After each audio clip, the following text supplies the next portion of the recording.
Olá, eu sou a Roberta Cronca, professora na FAUSP, e estou aqui para falar um pouquinho com vocês sobre caminhabilidade, conforto ambiental e as nossas cidades. Como podemos atuar e que escala podemos trabalhar, como falar sobre esses assuntos, um assunto tão importante para as nossas cidades. Antes de mais nada, antes de começar a conversar com vocês, eu gostaria de agradecer o convite e a organização do City Architecture and Sustainability, da versão de 2023, e parabenizar sobre uma escolha de um tema tão importante e tão caro para as nossas cidades dos dias de hoje. Então, vamos lá, eu vou começar a compartilhar aqui com vocês. é, o que a gente vai estar conversando hoje é sobre os temas que a gente resolveu conversar e entender, né, qual que, na verdade, é o grande problema que a gente quer resolver nas cidades. Acho que foi. Vamos lá. O tema, então, aqui da nossa conversa é ambiente urbano, conforto ambiental e caminhabilidade, diferentes escalas de intervenção. Antes de começar aqui a falar, eu gostaria primeiro de pontuar duas coisas para vocês. A primeira é que eu vou deixar no link da apresentação alguns trabalhos importantes que eu vou estar citando aqui, então vocês podem citar, e no final vai ter o meu e-mail, então qualquer dúvida vocês podem entrar em contato, que eu estou aqui para auxiliar no que for possível. E falando mais da apresentação, né, a ideia é mostrar algumas pesquisas que estamos fazendo. Claro, as pesquisas sempre apontam para alguns caminhos, mas na verdade que são sempre problemas que nos instigam e que nos impulsionam para estar fazendo sempre novas pesquisas e propondo melhorias para as novas cidades. A gente dividiu a nossa fala aqui em três momentos. Na verdade, inicialmente eu vou dar alguns conceitos mais para balizar o que a gente está falando aqui. A gente sabe que falar de cidades em um evento como esse existe um público muito diverso, com formações diferentes, e na verdade alguns conceitos muitas vezes são vistos de formas diferentes, então é importante pontuar algumas coisas. E depois eu vou mostrar dois trabalhos que tratam justamente das diferentes escalas, né, da caminhabilidade, vocês vão entender no decorrer aqui da apresentação. Primeira coisa que eu gostaria de dizer é que o conforto ambiental, muitas vezes, ele é injustiçado no sentido de parecer que é algo que é supérfluo, que não é tão importante, mas, na verdade, ele é importantíssimo para as nossas cidades, né?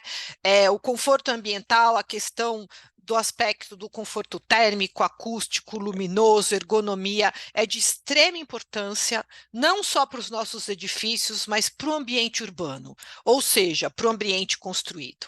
Mas quando a gente fala de conforto, a gente tem que entender que a gente está falando de uma percepção individual. É, que é percebido de formas diferentes e que tem vários aspectos aí em várias dimensões acontecendo, e a gente tem que entender isso. Então, eu queria pontuar isso porque a gente, quando trabalha com conforto, a gente não trabalha, dependendo da escala, só com os aspectos quantitativos, mas também a gente fala dos aspectos qualitativos. Só para entender, para olhar para a cidade e entender um pouco. A gente tem diferentes formas de estar olhando para isso, diferentes layers, diferentes camadas para estar entendendo a cidade.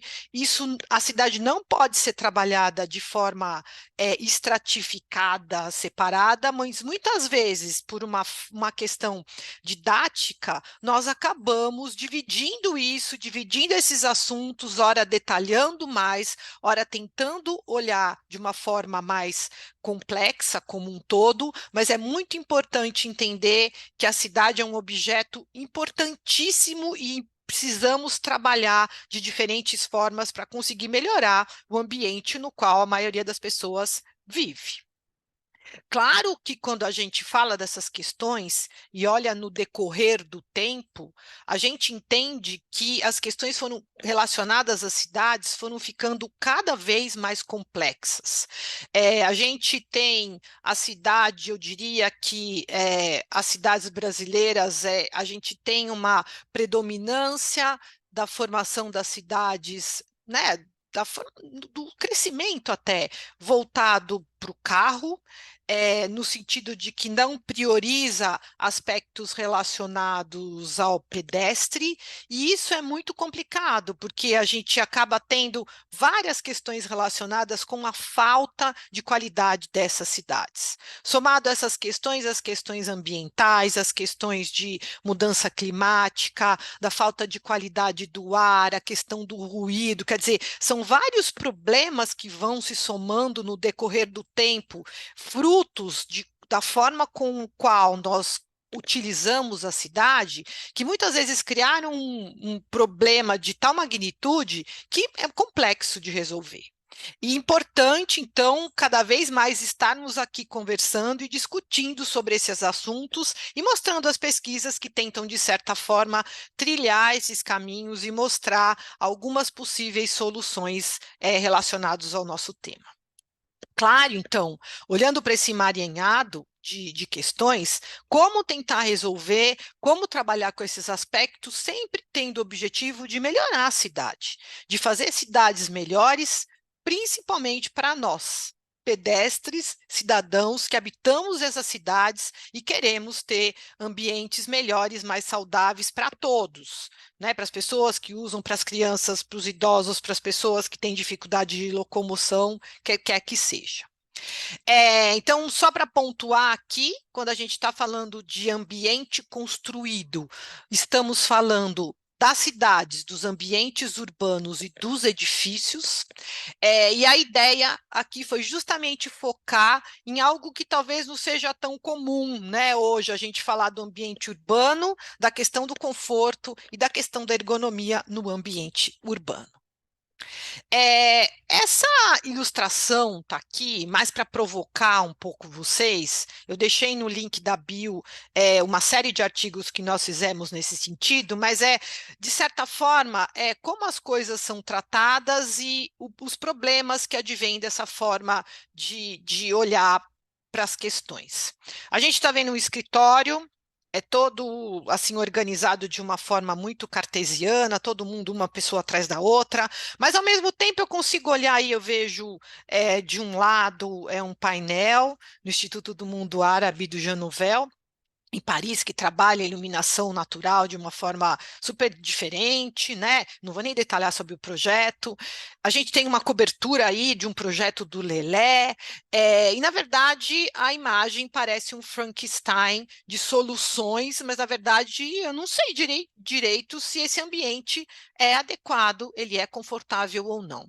E, na verdade, essa imagem é justamente para provocar a forma com que nós, arquitetos, urbanistas, designers, engenheiros, né, todos os profissionais que trabalham com a cidade, como que a gente vem tratando as questões quando a gente fala de conforto ambiental. Muitas vezes a gente especifica muito um aspecto e acaba não vendo o todo, acaba não vendo a questão do desempenho do projeto, entendendo que as pessoas utilizam aqueles espaços e têm demandas e percepções diferentes, né? Então, esse Frankenstein aí, essa imagem que a gente fez uma série de artigos que justamente questionam esses aspectos, é justamente para provocar e levá-los a refletir sobre essas questões.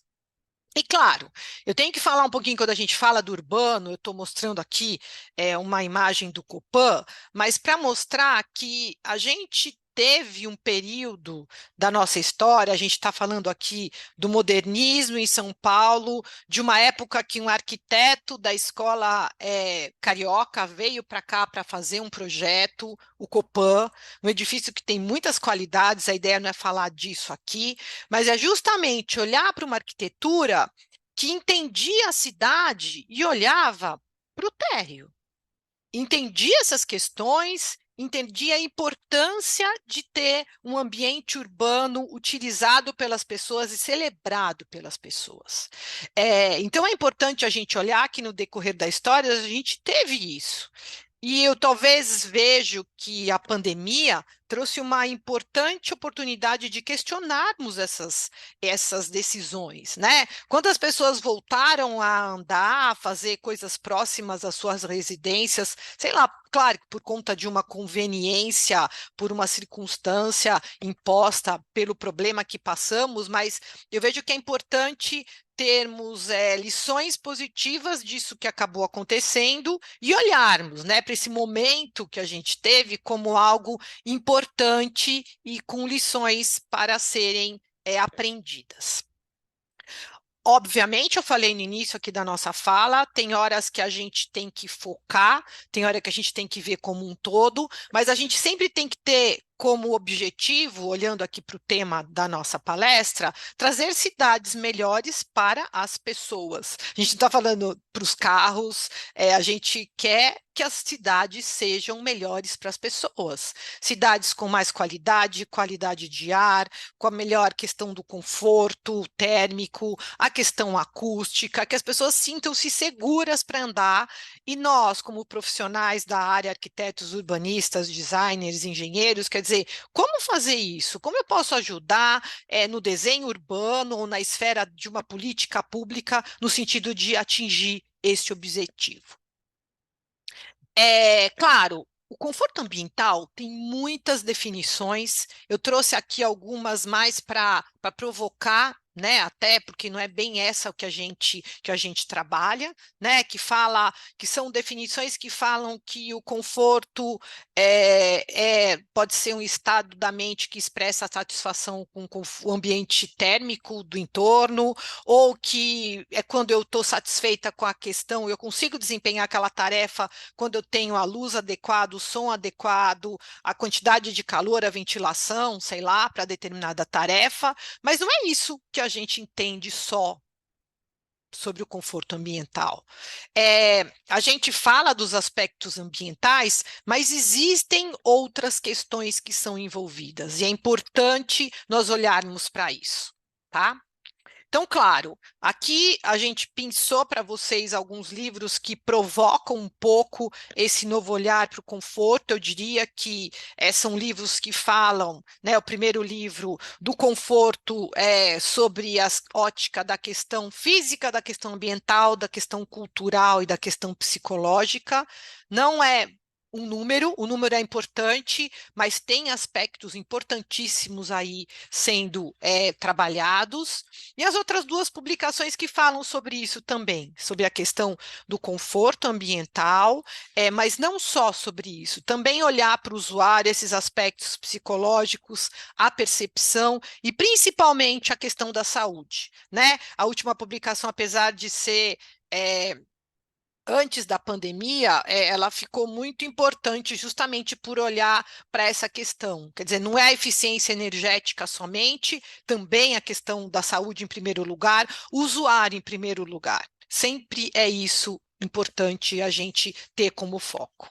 E claro, né, a gente tem várias imagens aí, eu não sei se eu vou conseguir mexer na tela aqui para mostrar para vocês, mas quando a gente fala de conforto, a gente tem várias questões, né? E parece que tudo se mistura, sei lá, seja uma imagem ali em cima à esquerda, a 25 de março, ou as pessoas ali, né, os idosos com o pé na água, para se protegendo do sol, um dia de muito calor, a questão do ruído, a questão do frio, quer dizer, é tudo isso, é só isso, quer dizer, será que tem mais coisas quando eu avalio a questão do conforto ambiental? Como trabalhar com isso, né? Já é tudo tão complexo, como que a gente vai fazer para usar isso para melhorar as cidades? Quando a gente fala da ergonomia, eu vejo que é muito importante a gente entender que existem algumas questões, algumas definições que se limitam somente a olhar para a questão do trabalho, da eficiência, e quando a gente fala de ergonomia aqui nessa apresentação, a gente não está falando só desses aspectos, tá? A gente fala de questões relacionadas com uma percepção individual, mas a gente entende que existem outras dimensões que não só a dimensão física, e a gente não entende só o trabalho. A gente entende a questão do edifício e do ambiente urbano e tudo que circunda é a questão relacionada ao usuário, ao homem que está usando aquele espaço. A gente tem uma definição, né? A gente entende a ergonomia como os princípios de ação, sendo a ação a questão do comportamento, atitude, as formas de proceder, né? E esses princípios são justamente essas proposições diretoras a quais o desenvolvimento posterior deve ser subordinado, né? E essa imagem aí eu acho que provoca bastante as questões, né, de como a gente evoluiu, o que que a gente melhorou dessas questões relacionadas à utilização do ambiente, quer seja dentro do edifício ou quer seja o ambiente urbano. Aqui é uma definição que a gente usa, a gente acabou até fazendo uma publicação para balizar um pouco essas questões, né? E depois a gente vai colocar isso para vocês no link, mas que a gente entende, então, a ergonomia como o estudo das ações e influências mútuas entre o ser humano e o espaço através dessas interfaces, tá? Então é importante entender que não é só uma questão de dimensão, a ergonomia é muito mais que isso. Fala de aspectos ambientais, aspectos culturais e aspectos psicológicos. E é um pouco isso aqui que a gente vai tentar mostrar para vocês o como a gente está percorrendo isso nos nossos estudos, tá? Claro, né? A gente tem questões importantíssimas relacionadas à antropometria, às questões dimensionais, mas até que ponto a gente trabalha essas questões para o bem-estar da pessoa, mas até que ponto eu estou melhorando a condição dela no trabalho ou até explorando demais a questão relacionada ao trabalho. Importante avaliar isso, né? Eu tenho milhões de coisas que eu posso fazer, que eu posso me espelhar quando eu falo de ergonomia, mas a grande questão seria para quê? Por que que eu estou fazendo isso? Qual que é o benefício que o usuário vai ter daquilo? Né? Como que eu estou usando esse conhecimento, a questão do bem-estar, e o que que é esse bem-estar? Eu vou só jogar essas perguntas, eu talvez não tenha muitas respostas ainda, apesar de estarmos procurando, tá bom? Então vamos lá, claro, a gente fala, só para até provocar um pouco vocês também, a gente fala de ambiente de trabalho, mas qual que seria esses ambientes de trabalho hoje? Será ainda mais num pós-pandemia? Daria para falar que a gente tem um escritório? Aqui só uns exemplos, né? Pessoas trabalhando em cafés na rua, em áreas de hall de entrada né, de espaços, ambientes adaptáveis, a questão da luz natural. Quer dizer, esses ambientes pode ser tudo, né? O que que é? Né? O que que é isso? Então, quando a gente fala o trabalho, a gente, na verdade, entende na ergonomia, é qualquer ação que eu estou realizando naquele ambiente. E mesmo olhando só para a questão, entre aspas, do trabalho, a gente sabe que tem várias questões envolvidas aí. Tá? Então, é deixar um pouquinho isso aqui para vocês, para ficar essa dúvida, para vocês entenderem um pouco e para ficar esse questionamento, né? De não aceitar muito alguma definição, talvez, que limite, eu diria, que no campo da arquitetura, do urbanismo, do design, as questões que a gente precisa trabalhar e que são tema central, inclusive, aqui desse evento. Claro, a gente tem aqui, então, uma definição, né? Na verdade, a gente tem como objeto da ergonomia da arquitetura o comportamento, que é o conjunto de atitudes e reações humanas internamente coordenadas pelo cérebro e pela mente em respostas ao estímulo. Não vou detalhar aqui, mas só pelo fato de olhar essas imagens aqui, essa questão do comportamento é algo completamente questionável. Muitas vezes o que é ergonomicamente correto não é o mais, como que eu posso dizer, o mais direto naquela situação, ou muitas vezes assumir que as pessoas correm risco com determinada função ou objetivo, tá? Então é importante tentar, por mais difícil que seja, tentar olhar para esse comportamento. E claro, a gente trabalha, então, até para vocês entenderem um pouco o que a gente vai mostrar mais para frente, com os fatores ergonômicos, né? Que seriam as questões psicológicas, socioculturais, ambientais e físicas, que estão atuando em determinado aspecto que está sendo avaliado, com o objetivo justamente de melhorar algumas questões relacionadas àquele ambiente. Então, vamos lá. Aqui eu não vou detalhar esse organograma, mas é mais para mostrar para vocês o que está envolvido quando a gente fala daqueles fatores que eu mencionei no slide anterior, né? A questão psicológica, a questão sociocultural, ambiental, a física, o que está envolvido quando a gente olha isso? E é óbvio, algumas questões eu posso talvez medir, algumas são quantificáveis, outras eu posso qualificar, mas algumas outras não. Mas elas fazem parte dessa análise e é importante entender que isso é importantíssimo de ser levado em conta, qualquer que seja a escala de projeto e de intervenção que tenhamos fazendo, tá? É, eu gosto muito de mostrar essa ilustração, apesar dela ser antiga, do Herbert Girardet, que ela mostra justamente, ela questiona as questões relacionadas ao peso das decisões ambientais, né? Como é difícil balançar isso e como tem questões importantes envolvidas. Não é fácil manter essa balança equilibrada. Existem aspectos sociais, aspectos econômicos, aspectos subjetivos, e que bom que é complicado manter essa balança equilibrada, porque é justamente isso que faz com que move as nossas pesquisas, com que move as nossas proposições e que move justamente o que nós estamos fazendo aqui, é conversar, discutir soluções adequadas para nossas cidades, para melhorar o que nós estamos entendendo naquele momento como sustentabilidade. A sustentabilidade não é algo estático, eu ainda digo que é um conceito em construção, mas que é importantíssimo de ser percorrido e de ser cada vez buscado, porque nós temos que construir a nossa sustentabilidade, falando, olhando aqui para as nossas cidades, olhando para o Brasil. Podemos olhar exemplos externos, olhar outras questões, mas é muito importante entender isso. Quando a gente olha, então, para as nossas cidades, né, a gente tem um show de horror. Eu estou mostrando imagens aqui, à esquerda, na Marginal, a Marginal Tietê, à direita, imagens das pessoas na Avenida Paulista, no Minhocão, e falando aqui do tema da palestra de caminhabilidade, de conforto, eu acho que o que a gente quer não é nada que está aqui nessas imagens. Claro, a da esquerda nem pensar, a direita eu diria que já é um caminho, mas né, a gente quer as pessoas não só aos finais de semana, nos feriados, usando as ruas, mas usando a cidade sempre, sempre, não só esporadicamente. Claro, com toda a rede de problemas que acontecem aí, mas talvez seja essa a grande visão. Claro, e quando a gente fala de caminhabilidade, existe também, como eu mencionei anteriormente, um conceito em construção. A gente tem vários livros, várias referências importantes falando sobre esse tema.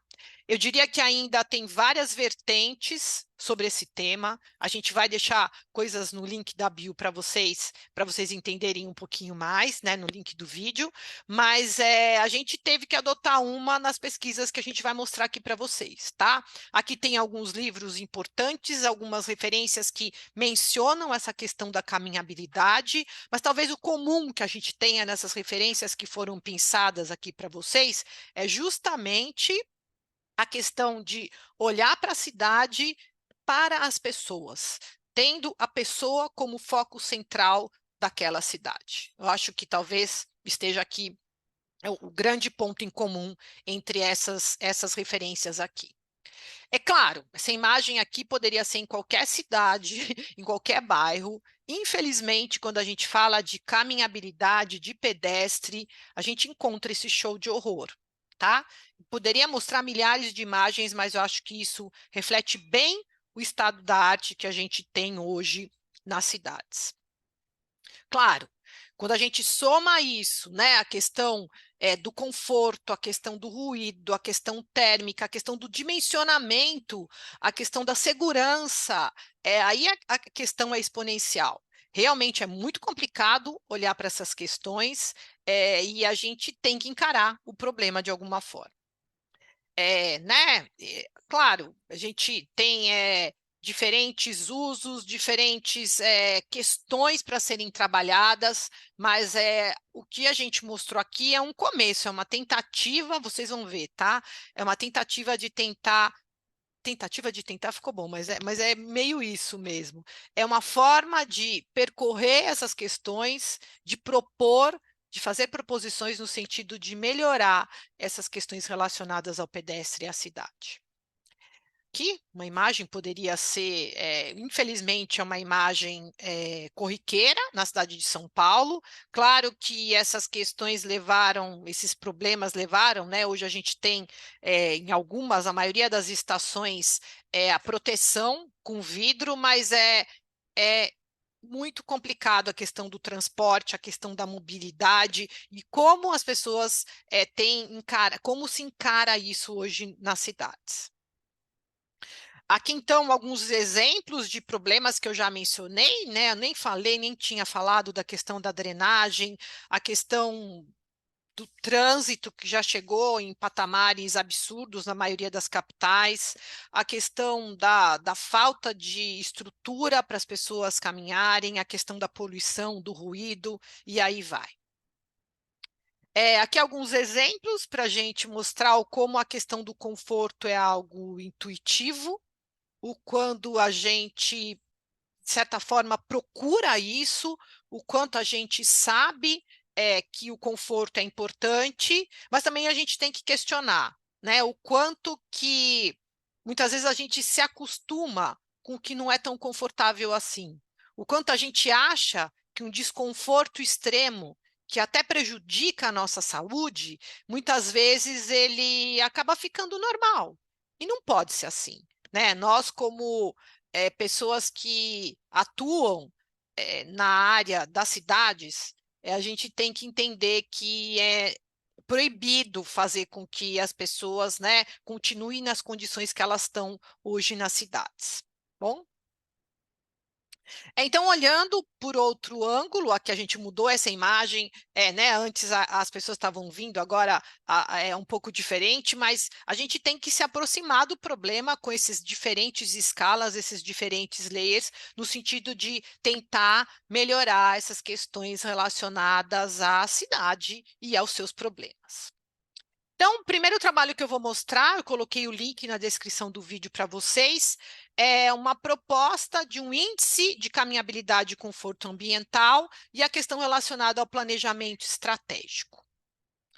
Antes, eu gostaria de falar para vocês que a gente teve que assumir uma definição de caminhabilidade, por mais que a gente saiba que a caminhabilidade é um conceito em construção. Então, o que foi adotado aqui é que a caminhabilidade é o grau em que o ambiente construído em determinado espaço de tempo suporta e incentiva o caminhar, com conforto e segurança, conectando pessoas com destinos variáveis dentro de um razoável espaço de tempo e esforço, oferecendo interesse visual ao longo da rede. E claro, aqui a gente tem o foco, né? Vocês vão entender que a gente vai trabalhar basicamente em duas escalas, né? A gente vai olhar para a questão do planejamento estratégico, olhando para a cidade e olhando para a escala do bairro. Então, aqui só para vocês entenderem, né, o que a gente está falando, a gente, quando fala na macroescala, a gente trabalha na questão da cidade, na macroescala, na mesoescala, o bairro, e na microescala eu estou indo no desenho urbano, nos fatores que influenciam ali aquele desenho, o que eu preciso mudar, o que está influenciando ali. E quanto mais eu detalho, né, esse quadro aqui é mais para vocês tentarem visualizar um pouquinho. Quando eu estou na macro escala, eu olho para a cidade e muitas vezes eu vou usar dados já pré-existentes, fáceis de serem utilizados, muitas vezes, né, de domínio público, e eu estou fazendo análises quantitativas. Quando eu uso a mesoescala, na verdade, eu tenho dados um pouco mais trabalhados e mais detalhados do que na macro. E muitas vezes eu estou trabalhando na escala de um bairro, E aí eu já posso ter análises quantitativas e qualitativas. A mesma coisa quando eu falo na microescala, eu estou trabalhando mesmo com desenho. O desenho urbano, eu estou entrando nesse pormenor, são dados muito mais trabalhados do que na mesoescala. Eu também trabalho com dados que já são previamente disponíveis, mas, claro, aí eu já vou trabalhá-los, ele estatisticamente, talvez até tenha questionários, observação, e também trabalho com o quantitativo e o qualitativo. Então, aqui, para dar um exemplo para vocês, né, da avaliação que foi feita, aqui é uma correção que a gente fez na cidade de São Paulo, trabalhando com os dados da OD, da origem e destino. Nos dados da OD, a gente tem hoje em torno de 30% dos deslocamentos feitos a pé. Mas a gente sabe que os dados do OD, eles acabam descartando as formas de locomoção e levam em consideração, por exemplo, se eu vou de metrô, de ônibus, de trem a trabalho, eles descartam o que eu caminhei aí no meio do caminho, né? Descarta, isso é descartado. Então, aqui, eu vou tentar resumir, senão vai ficar muito complexo, mas a gente admitiu que, independentemente da forma de transporte que eu utilizo, eu acabo sempre andando 200 metros.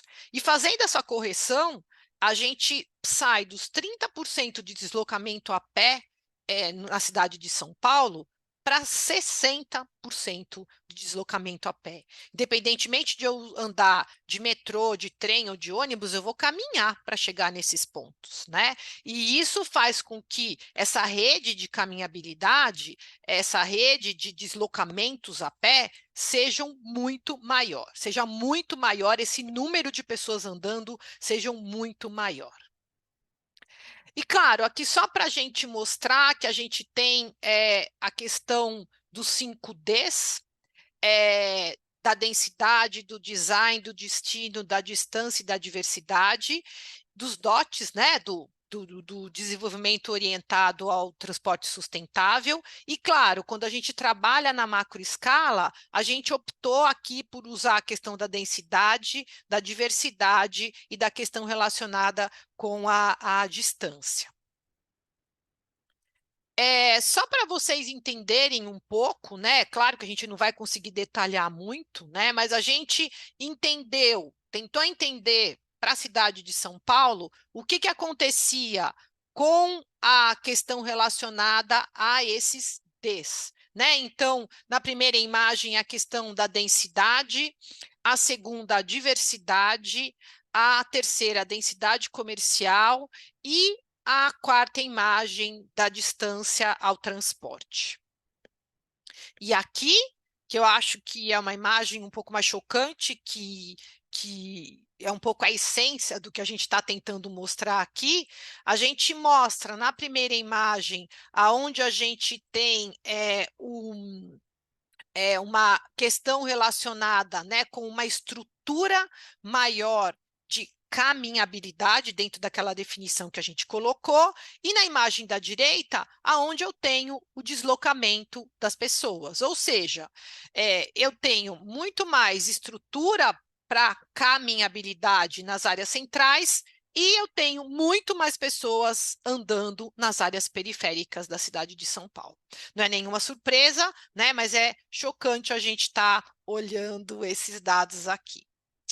E como que a gente fez, assim, como esse primeiro estudo com o trabalho, com a tese que está aí, da Paula Albala, que está um link para vocês, né? A gente dividiu as cidades na análise macro, da macroescala, em alta caminhabilidade, baixa caminhabilidade, altos deslocamentos e baixos deslocamentos. E foram escolhidos 4 quadrantes, né? O verde mais escuro, que é alta caminhabilidade e altos deslocamentos. O verde mais claro, que são alta caminhabilidade, baixo deslocamento, a região da Barra Funda, desculpa, esqueci de falar, a primeira é a região da República, Praça da República. O vermelho mais escuro é baixo deslocamento e baixa caminhabilidade, a Vila Anglo-Brasileira, não, desculpa, é baixo deslocamento e baixa caminhabilidade, e na zona Jardim Presidente, que é essa cor meio begezinha, meio rosa clara, que é baixa caminhabilidade e alto deslocamento. Então, a ideia foi entender nesses quadrantes o que acontecia relacionado aos aspectos de conforto térmico, conforto acústico e conforto ergonômico.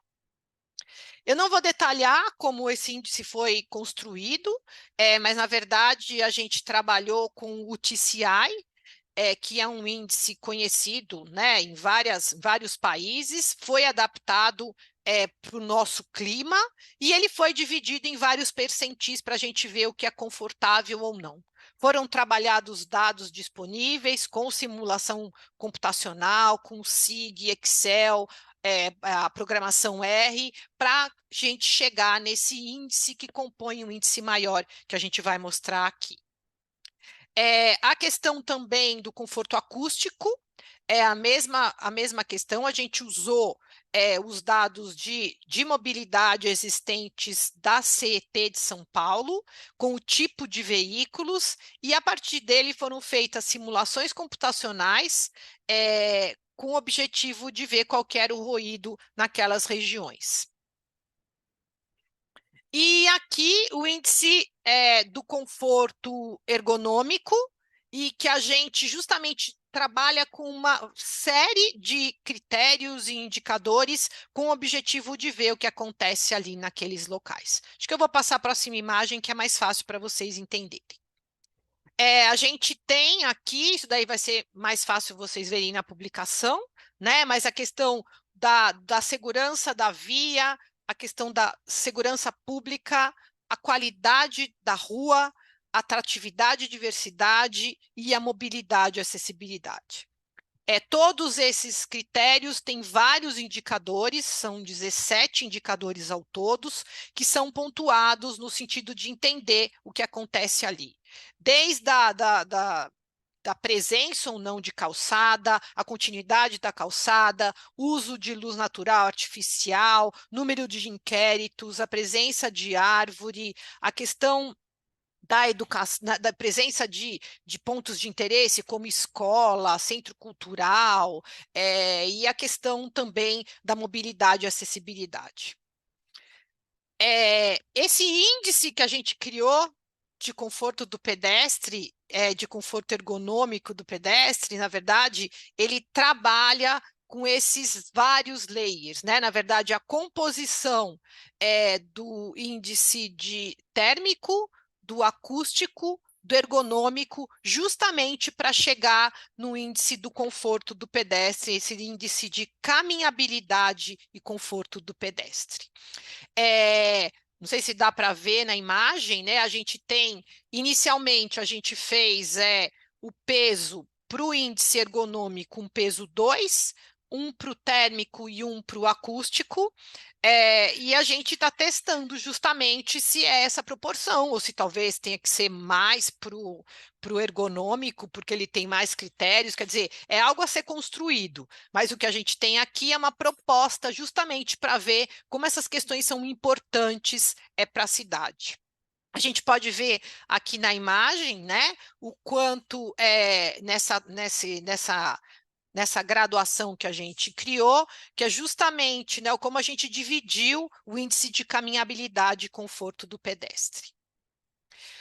Aqui são como os índices acabam aparecendo na região, na verdade, a caracterização, né? Aqui a gente tem o exemplo, a região da República, que é alta caminhabilidade e alto deslocamento. Claro, a gente tem infinitos dados, mas mais para mostrar o exemplo para vocês. Então, assim, a classificação viária, uso e ocupação do solo, a rede de calçada, a rede cicloviária, arborização, transporte público, ponto de interesse, atropelamento, iluminação pública, e aí vai.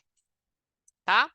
Aqui, só mostrando o exemplo da diferença, tá? Do índice de conforto térmico nessas 4 regiões que foram avaliadas. Aqui não está separando nem verão nem inverno, tá? A gente tem isso separado, mas mais para mostrar isso para vocês, que a gente tem, né, regiões bem complicadas aí, né, com desconforto térmico e desconforto térmico de muito calor e calor, tá?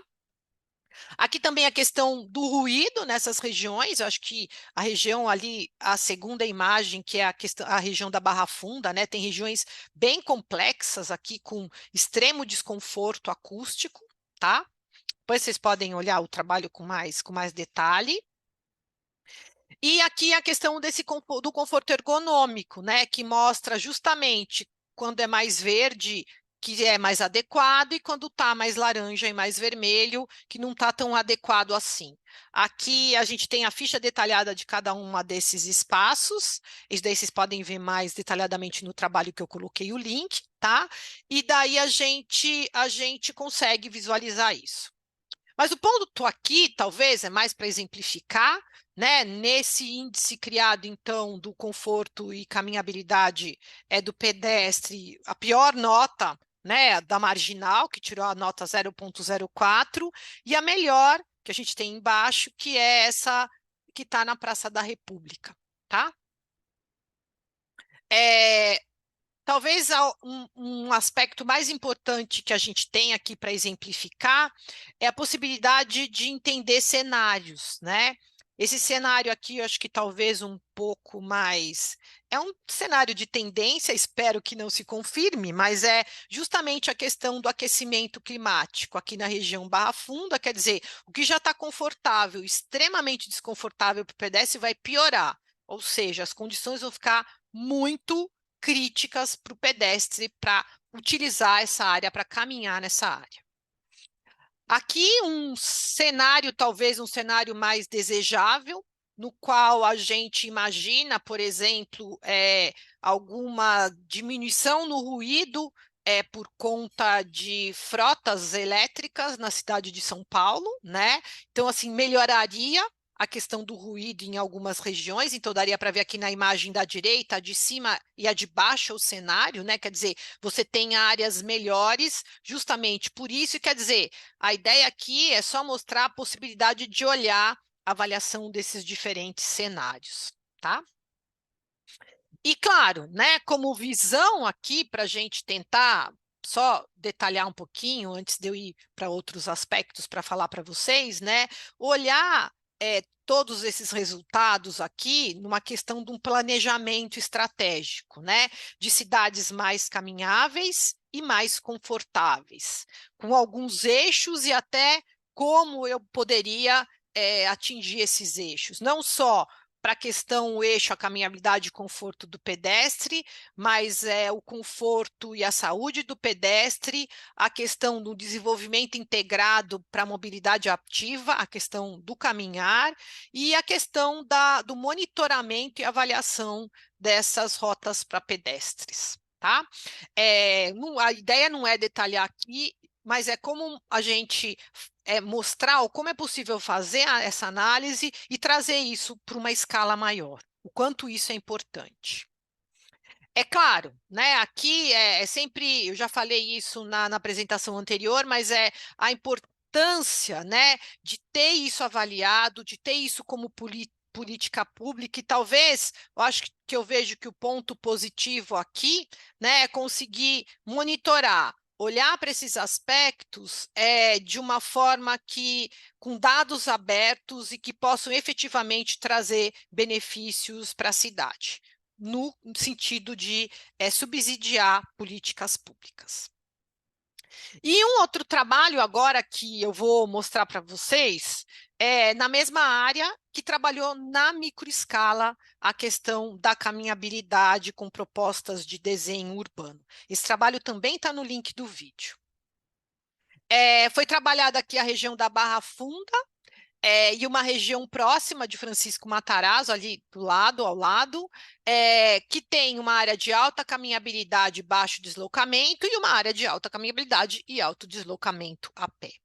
A ideia aqui foi identificar em diferentes tipologias de ruas quais eram os elementos que atraíam e os elementos que repeliam o pedestre.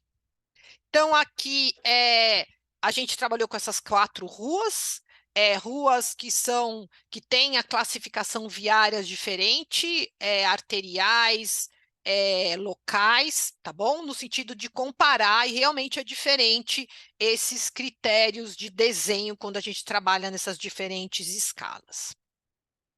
Então, como que foi feito, né? Foram feitas observações no local, desenhos, então, o tamanho da calçada, o que que existia ali, obstáculos, várias questões, tá? Mas, ao mesmo tempo, também foi observado o comportamento do pedestre, né? Se anda mais rápido, anda mais devagar, se tem mais mulheres, se tem mais idosos, se tem mais crianças, se as pessoas só estão passando ali rapidamente, ou se as pessoas realmente usufruem daquele espaço, várias coisas foram observadas, vários critérios, e no sentido justamente de tentar identificar quais são esses elementos que atraem mais e repelem os pedestres. Eu não vou detalhar, né? A ideia aqui é só mostrar o que foi feito, tá? Deixa eu passar outra imagem, acho que dá para entender um pouco mais. Tudo que é quadrado foram coisas que são quantificáveis, e tudo que é círculo são qualificáveis, no sentido de que foram observadas e que apontam qualidades do local. Então, só como exemplo, né, nas vias arteriais, a gente notou que os aspectos as variáveis físicas, né, que mais atraem a questão das pessoas é a questão de uma travessia segura, a questão da largura da calçada e a questão do equipamento público. Aqui eu estou falando das arteriais, tá bom? Apenas como exemplo. Claro, isso acaba refletindo a presença de idosos, de crianças, de mulheres, a questão de gênero também, tá bom? Aqui um exemplo de uma caminhabilidade positiva, se é que dá para falar assim, né? Então, assim, a largura da calçada, uma fachada ativa, fachada permeável, a largura da calçada, a presença do verde, uma proteção para o pedestre andar no sentido de não estar exposto a um tráfego mais intenso, numa velocidade maior na via, a permeabilidade visual, várias questões. E como alguns critérios de caminhabilidade, né? O que que foi usado aí que dá para a gente falar para vocês, né? A questão da segurança viária, a qualidade da calçada, a questão da seguridade, o uso do solo, amenidades urbanas, atratividade e fruição, conservação e limpeza, estética, mobilidade urbana, conectividade e acessibilidade. E isso tudo, esses critérios que foram usados, né, também foram avaliados em conjunto com algumas outras variáveis físicas do local, né? Por exemplo, a calçada, a presença de equipamento público, o uso da quadra, o tipo do edifício, a questão da área verde, conforto ambiental, a proximidade do transporte público, tá bom? E aqui a gente tem, eu não vou detalhar isso, mas mais para vocês entenderem, né? O homem verde à esquerda é o que eu tenho de gentileza urbana, o que atrai no desenho, o pedestre, tendo numa via local, no material, numa coletora, e à direita, né? O que elementos são uma arrogância urbana, que na verdade repelem o pedestre, não atraem, não proporcionam uma vida urbana e uma qualidade para aquele usuário daquele local. E meio que encaminhando já para um final aqui, na verdade, só provocando um pouco vocês, mostrando essa imagem que eu acho que é um pouco emblemática também, da importância de olharmos para a cidade, de trazermos os pedestres, né? Não só os finais de semana, como aqui no Minhocão, é muito bacana, é muito interessante em São Paulo, mas no sentido de sempre termos a estrutura da cidade, a cidade feita para o pedestre. Essa tomada do pedestre, né, do pedestre na cidade novamente, não é no sentido só de fazer as pessoas andarem, é no sentido de resgatar a cidadania das pessoas entenderem que elas são as donas das cidades. É isso que vai melhorar e realmente vai trazer com que a gente tenha cidades melhores. A questão do uso do carro é muito complexo, a gente chegou já em níveis alarmantes, no sentido da questão da poluição, do trânsito, e é muito importante olhar para esse modal, que seria, vai, a questão da mobilidade ativa, a questão do pedestre. Realmente é muito importante. Não tem como não falar sobre a questão da pandemia, essa imagem emblemática, né, do Domino Park em Nova York, das pessoas isoladas, mas eu vejo com positividade o que aconteceu, porque, de certa forma, quando a gente olha para tudo isso, a gente vê que as pessoas começaram a andar mais, começaram a entender a importância dos espaços abertos, do convívio na cidade, de realmente vivenciar a cidade. Então, iniciativas importantíssimas aconteceram, no sentido de tentar resgatar as cidades, não só no Brasil, na América Latina, mas também na Europa, nos Estados Unidos. Talvez para nós seja um momento justamente de resgatar essa urbanidade, que ficou num segundo, num terceiro, sei lá, num último plano, quando a gente olha, né, ou como as nossas cidades foram feitas voltadas para o automóvel. Então, é muito importante a gente olhar para isso. Aqui uma iniciativa singela que eu achei que foi super importante da Prefeitura de São Paulo, do centro aberto, né, de cadeiras que são colocadas ali, as pessoas às vezes só ficam sentadas ou assistindo alguma apresentação. Essa aí era do centro aberto que acontecia na região do metrô São Bento, mas é a importância das pessoas entenderem que esses espaços são para elas. Existe a questão complexa da questão da segurança, mas eu entendo que é justamente propondo e justamente usando as áreas, usando o ambiente urbano, que a gente vai melhorar essa questão da segurança. As pessoas se apropriando da cidade e do seu espaço é que realmente vai conseguir fazer uma cidade melhor para todos. Era um pouco isso que eu queria falar hoje aqui para vocês. Eu sei que várias pontas ficaram abertas, mas a ideia era justamente mostrar algumas pesquisas que ainda estão em curso, algumas questões que temos em aberto, questões que ainda sabemos que não temos a resposta, mas que entendemos que são importantes de serem percorridas e discutidas. Então, espero que vocês tenham gostado, e dizer que a ideia é justamente estar aqui no sentido de contribuir, e qualquer dúvida que vocês tiverem, por favor, entrem em contato. Obrigada pela oportunidade.